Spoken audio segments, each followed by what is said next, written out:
The month of waiting passed by at the pace and perspective of the person experiencing it. For those who were anxious to discover if the exploration ships were safe, the time was endless. For those who were skeptical they'd ever regain contact with them again, it positively flew by. General Houghton sensed Dr. Bergstadt oversold his public confidence, but had little hope of squeezing the truth out of him. Unfortunately, his only play at the time was to wait and see. As a man of action and power, that was akin to prisoner-of-war-style torture. Nicholas programmed a detailed itinerary of advance instructions for the observer spacecraft to transmit. Once the portal opened, if the earlier vessels were still intact and exploring their new surroundings, the window of communication would be limited. Having instructions ready and waiting to be sent from the nexus of the Hyperion Gate would help to ensure that two-way transfer took place. If they were destroyed when the wormhole enveloped them, then broadcasting the operational manifest would be pointless. The idea was to preload instructions and advise the unmanned vessels of new goals and objectives during the downtime, since the portal was closed. The transmission system on both spacecraft were primitive at best. Dr. Bergstadt and his advisors argued passionately about the pros and cons of providing new mission plans versus acquiring their latest coordinates and newly captured image data. It was decided that requesting their current locations was pointless. The explorers were most likely confused by the sudden, unexplained relocation to a distant solar system. If that was the case, it would be an unnecessary waste of precious time when every millisecond counted. It was decided a 75-to-25 ratio of requesting new image data and readings to transmitting updated mission instructions was the best course of action. They already knew to go forth and explore. That had always been the goal, and had been programmed into their primordial mainframe DNA decades earlier. If there was time to download photos and video footage, then it would be helpful evidence to determine where they were in the cosmos. Nicholas realized General Houghton was increasingly skeptical they'd survived. Everything depended on whether they could be hailed. He figured the best way forward was to have the observer spacecraft prepped and as close to the opening as possible. That would minimize the transmission distance it had to travel. The significant issue with that happened to be that no one had any idea how large the open portal was. The old man would have a stroke if another government vessel was drawn in because they'd underestimated the relative size of the wormhole. There was nothing quite like the surprise of standing on the side of a river bank when it gave way. "Bergstadt, tomorrow is going to be interesting. Either you sink or swim."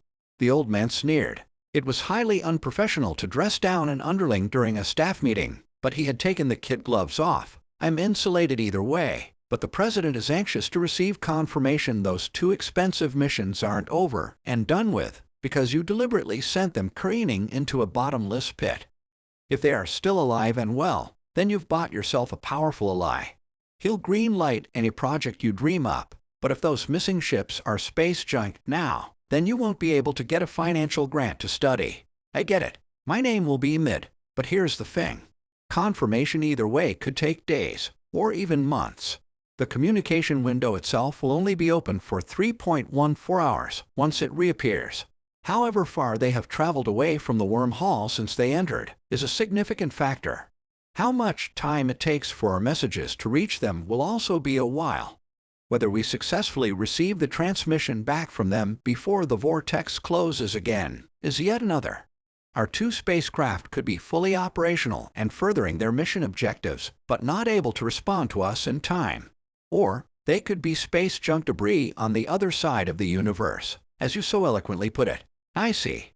Houghton scowled shrewdly and offered an insincere wink. He was getting wise to the doctor's wily ways. So, it's just like that hypothetical cat thing, then? Nicholas was genuinely impressed. He was familiar with Erwin Schrödinger's cat-in-a-box theory. Yes, exactly. We do not know the status of the missing space vessels. And because of that unverified state of being, they are equally just as functional as they are unfunctional. The president doesn't have time for Schrödinger's nonsense, Bergstadt. He needs to know if they are okay. Suddenly, confirmation for our commander-in-chief and everyone else will come at the same time. You could almost see steam boiling out the old man's ears as Nicholas' belittling dismissal sent the general's blood pressure straight through the stratosphere. The others present in the interior meeting were too stunned to react at all. TJ swallowed hard and glanced sideways at the complacent doctor. It was obvious he enjoyed living dangerously. General Houghton continued to maintain a calm, calculated demeanor throughout the briefing, but his pulsating grip on the podium was tight enough to cause the wood to splinter. After pre-warning everyone that the two vessels wouldn't instantaneously message headquarters the second the portal reopened, they monitored the feed with adjusted expectations. If they even managed to re-establish contact, it could be down to the wire. They immediately sent the request to both modules for all newly acquired image data, and hoped for success. If the Berg-Stat Gate, as it became known later, closed before hearing from the lost vessels, the good doctor would be summarily removed from his duties and escorted out by security.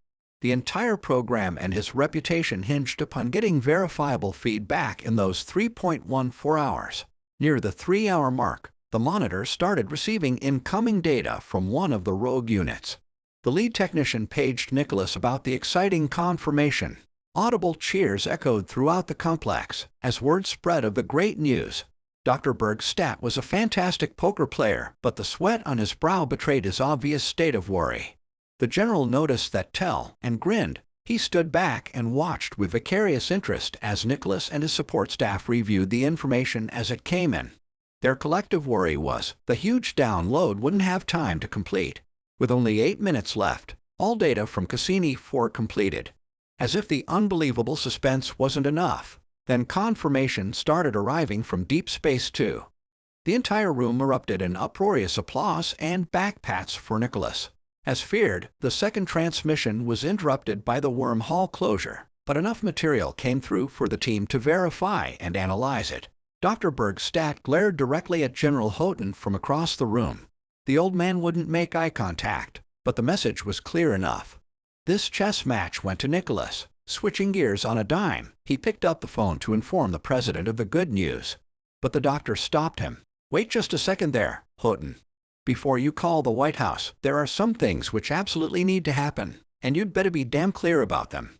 All of our available exploration vessels need to be sent immediately to the wormhole. We're in the process of creating a detailed road map of the cosmos. So far, we've only managed to outline one tiny little portion of an enormous universe. Give me a fin break, Doc.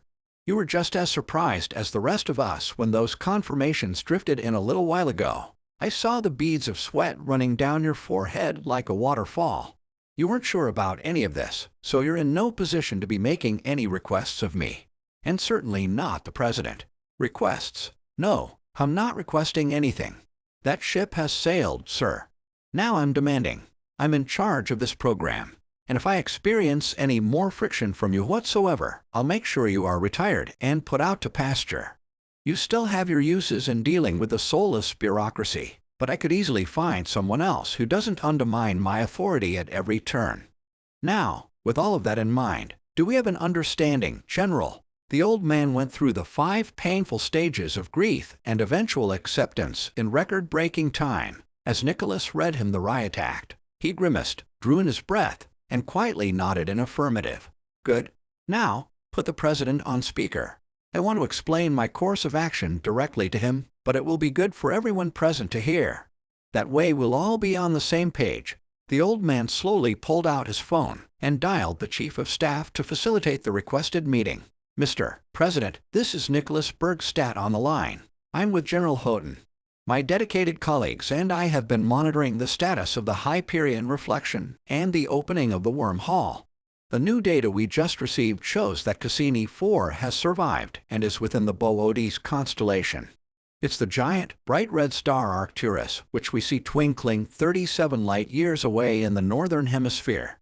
I haven't been able to pinpoint which constellation Deep Space 2 is in yet, because the vortex closed before all the data was received, but it responded to our outreach signal too. That's fantastic news, Dr. Berg-Stat. Who knows how far you've advanced science by your amazing discoveries. I'm going to recommend to NASA that the wormhole be renamed in your honor since you discovered it. Space exploration has taken a giant leap through your impressive leadership." The general's jawbone clenched involuntarily while holding the phone. Witnessing the president praise his sparring partner was fresh salt in his wounds. Then it became unbearable after hearing the wormhole would be renamed after him. He couldn't hold back his disdain any longer and rolled his eyes openly in contempt. That didn't escape Nicholas' attention, but he was too focused at the moment with his ambitious pitch to the commander-in-chief. "Unfortunately, sir, both of these exploration vessels will be out of transmission range very soon. We need all available spacecraft brought to the Hyperion Vortex and assigned to this essential project to act as transmission relays.